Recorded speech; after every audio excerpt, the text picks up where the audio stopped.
नमस्कार दोस्तों, मैं आपका दोस्त आशीष शर्मा एक बार फिर से संस्कृत श्री जी क्लास में जो है आपका स्वागत कर रहा हूँ। जय श्री राधे। श्री जी संस्कृत क्लास में में आपका फिर से स्वागत है।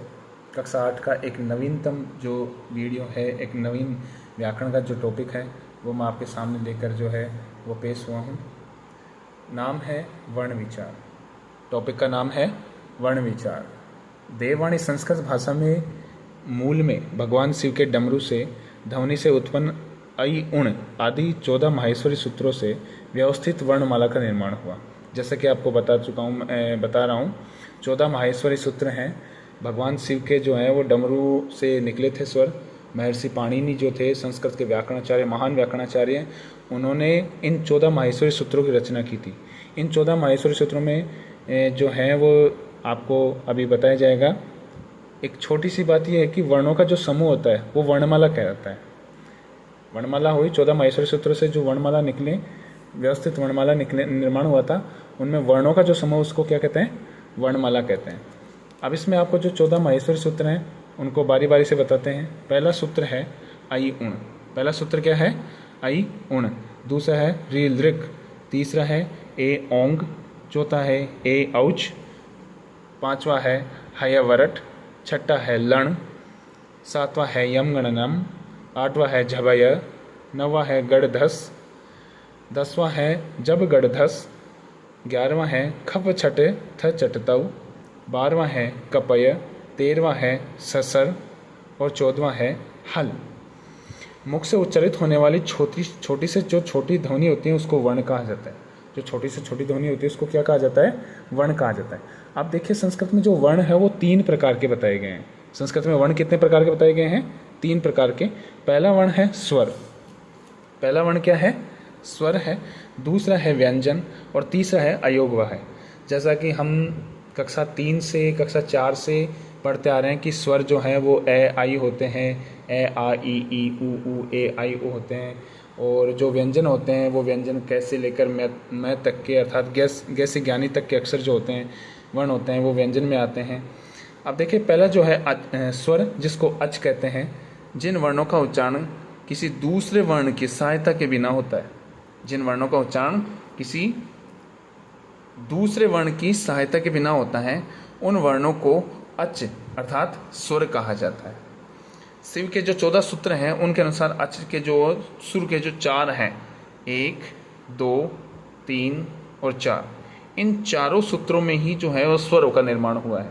जो अच है उनका निर्माण हुआ है। ध्यान से देखिए, ऐ उण री लृक ए ओंग ए औच। अब इसमें ऐ उण में देखो, ये अंत वाला जो वर्ण होता है वो हलंत होता है और इसका लोप हो जाता है, ये गिना नहीं जाता है। तो जैसा कि हम देख पा रहे हैं, ऐ उण में अ ई उ। ऐ उण में क्या है? अ ई उ। री लृक में री और लृ। क का हलंत है, यहाँ पे क का हलंत है, ये लोप हो जाएगा। ए ओंग ए औच।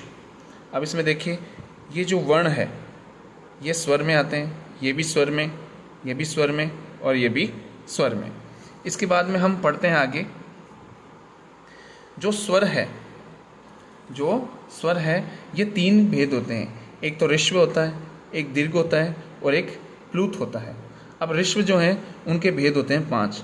आपको पूछ सकता है ऋश्व भेदा कति, तो इसके जो भेद होते हैं उनकी संख्या होती है 5। हम आगे अभ्यास प्रश्न भी जो हैं वो हल करेंगे, जिसमें ऋश्व जो है वो है अ ई उ री लृ।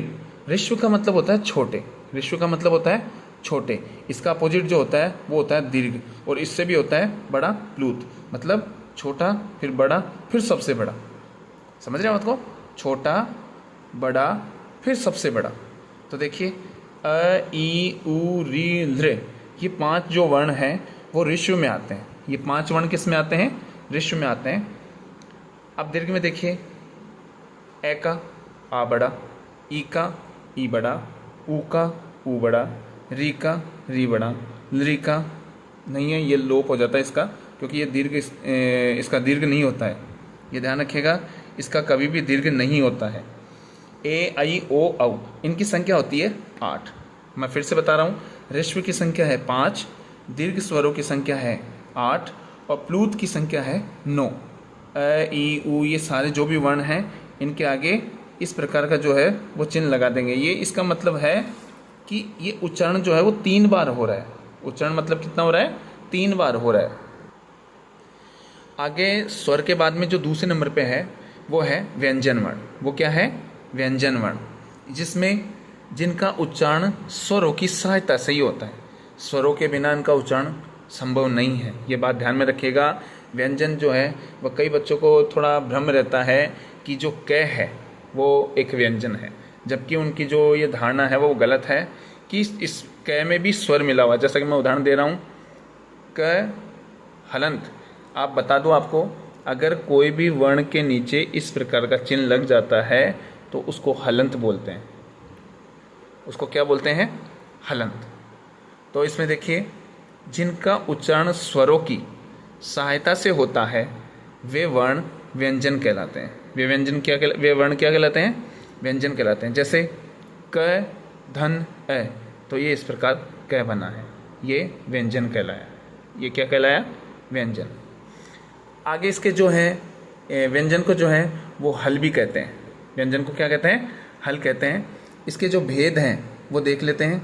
ये 3 भेद होते हैं, 1 नंबर, 2 नंबर और 3 नंबर। पहला है स्पर्श वर्ण, दूसरा है अंतस्थ वर्ण और तीसरा है ऊष्म वर्ण। अब देखिए, आपको मैं फिर से बता देता हूँ। स्पर्श वर्ण जो होते हैं वो कैसे लेकर मैं तक, गैसे ज्ञानी तक की नहीं होंगे, ध्यान रखिएगा। इनकी संख्या जो है वो 25 होती है। कैसे लेकर मैं तक के जो वर्ण होते हैं वो 25 वर्ण होते हैं और इनको अन्य नाम जो है वो कु, चू, टू, तू, पू कहते हैं। मतलब कैवर्ण, कवर्ग, चवर्ग, टवर्ग, तवर्ग और पवर्ग। इसमें 5, इसमें 5, इसमें 5, इसमें 5 और इसमें 5, कुल मिलाकर कितने हो गए? 25। इस प्रकार दूसरा जो होता है वो अंतस्थ वर्ण होता है। अंतस्थ वर्णों की संख्या केवल 4 होती है। य, र, ल, व, ये कुल वर्ण जो होते हैं उनकी संख्या कितनी होती है? 4। ऊष्म वर्ण होते हैं। ऊष्म वर्ण का मतलब होता है जो उच्चारण करने पर जिनसे हमारे जो मुंह है उससे ऊष्मा बाहर निकले। जैसे श बोल के देखिए, आपका जो है वो ऊष्मा जो है वो बाहर निकलेगी। इनकी संख्या 4 होती है। स, श, स, है, स, स, स, है, और इनकी संख्या भी कितनी होती है? 4। ये ध्यान में रखिएगा, यह बहुत महत्वपूर्ण है। ऊष्म वर्णों की संख्या कितनी होती है? 4। स्पर्श वर्णों की संख्या कितनी होती है? 25। अंतस्थ वर्णों की संख्या कितनी होती है? 4। ये 3 भाग हो गए, ध्यान रखिएगा। स्पर्श वर्ण, अंतस्थ वर्ण और ऊष्म वर्ण।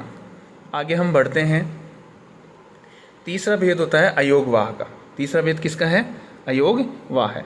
अब इसको देखिए, थोड़ा सा हम परिभाषा के रूप में देख लेते हैं। जिन वर्णों का उच्चारण स्वरों की सहायता से, स्वरों की सहायता के बिना नहीं हो सकता है, जैसा कि इसमें अपन ने बताया था, ऊपर व्यंजन में बताया था भाई स्वरों की सहायता के बिना इसमें नहीं हो सकता है। उसी प्रकार इसमें भी देखो बता रहा है कि जिनका उच्चारण स्थान जो है वो स्वरों की सहायता के बिना नहीं हो सकता है तथा जो स्वरों के साथ मिल करके स्वरों के बाद ही बोले जाते हैं, वे वर्ण क्या कहलाते हैं? अयोगवाह वर्ण कहलाते हैं। इनके स्वरों के बिना जिसका उच्चारण संभव नहीं है और जो स्वरों के मिलकर स्वरों के बाद ही बोले जाते हैं, इनकी संख्या भी जो है जैसा कि आप देख पा रहे हैं 3 होती है। 1 नंबर अनुस्वार, 2 नंबर अनुनासिक और 3 नंबर विसर्ग। हम इसके बारे में अब थोड़ा ढंग से पढ़ते हैं। देखिए, स्वर के बाद में न हो या फिर मैं हो, उसका क्या हो जाता है? अनुस्वार। ध्यान में रखिएगा, स्वर हो, स्वर में आपको पता है ऐसे लेकर अह तक के वर्ण होते हैं। ऐसे लेकर अह तक के वर्ण होते हैं। इस स्वर के बाद में न हो, हलंत वाला मैं हो, तो इनके स्थान पर क्या हो जाता है? अनुस्वार होता है, जैसा कि मैं बता रहा हूँ। जैसे स फलम खादती।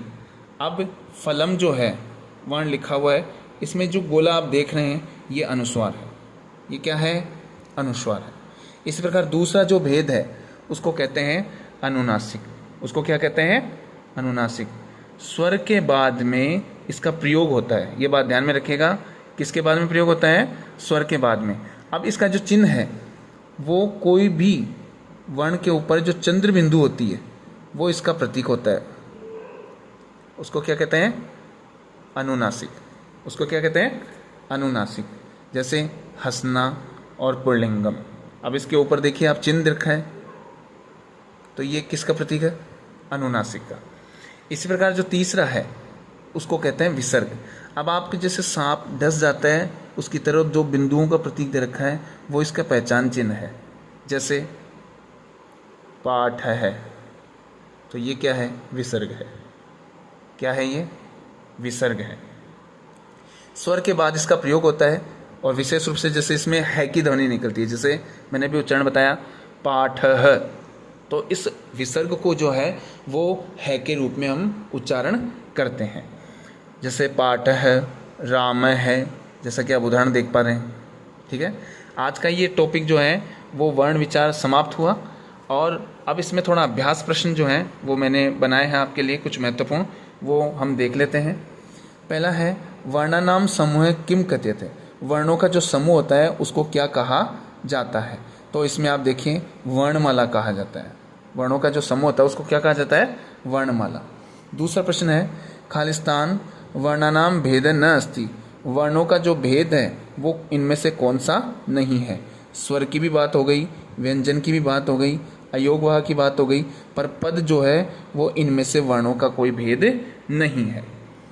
तीसरा प्रश्न है येषां वर्णानाम उच्चारणम स्वतंत्र रूपेण भवति। जिन वर्णों का उच्चारण स्वतंत्र रूप से होता है ते स्वरा, वे स्वर खालिस्तान च कथयन्ते कहे जाते हैं। अण कहे जाते हैं, अट कहे जाते हैं, अल कहे जाते हैं या अच कहे जाते हैं। जहाँ पे भी स्वतंत्र रूप से उच्चारण की बात आए वो अच कहलाते हैं। क्या कहलाते हैं? अच कहलाते हैं। चौथा प्रश्न है ऋष्व स्वरः के सन्ति। ऋष्व जो स्वर हैं उनकी संख्या जो है मैं आपको पहले बता चुका हूँ, उनकी संख्या होती है 4।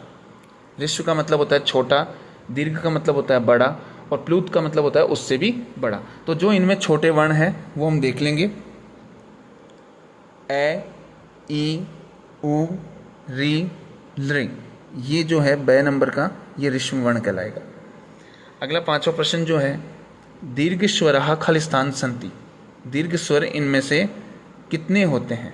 7 होते हैं, 8 होते हैं, 6 होते हैं या फिर 5 होते हैं? तो इनमें से जो दीर्घ स्वर हैं उनकी संख्या होती है 8, जिनमें आ, ई, उ, री, ए, ऐ, ओ, औ, ये 8 वर्ण जो हैं वो दीर्घ स्वर में होते हैं। अगला छठा प्रश्न है स्पर्श व्यंजना नाम संख्या कति। स्पर्श जो व्यंजन होते हैं उनकी संख्या कितनी होती है? जैसा कि हम अभी ऊपर पढ़े हैं, देखिए स्पर्श वर्ण जो हैं उनकी संख्या होती है 25।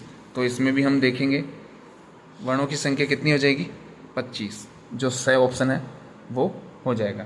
चूँकि देखिए आपके 12 प्रश्न जो हैं वो लघुत्तरा बहुविकल्पात्मक प्रश्न आते हैं, ऑब्जेक्ट टाइप प्रश्न आते हैं, तो उनके मद्देनज़र रखते हुए मैंने ये 7 प्रश्न आपके सहायता के लिए बनाए हैं, जिससे आपका जो पढ़ा हुआ है उसका प्रैक्टिस हो पाएगा। अगला प्रश्न देखते हैं ऊष्म वर्णाः केचन सन्ति। इनमें से ऊष्म वर्ण जो हैं वो कौन से हैं?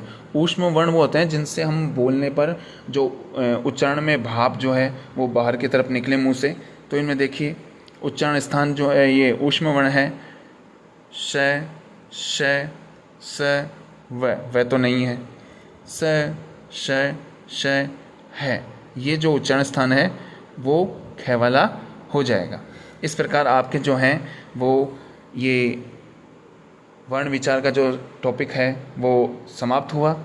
मैं आशा करता हूँ कि आप जो हैं इस श्रीजी संस्कृत क्लासेज का आनंद बखूबी उठा रहे होंगे और चैनल को लाइक और सब्सक्राइब करना मत भूलिएगा और अपने मित्रों को शेयर कीजिएगा ताकि और भी बच्चों को अधिक से अधिक सहायता प्राप्त हो सके। तब तक के लिए धन्यवाद। हम फिर से मिलेंगे अगले व्याकरण के टॉपिक में। तब तक के लिए धन्यवाद।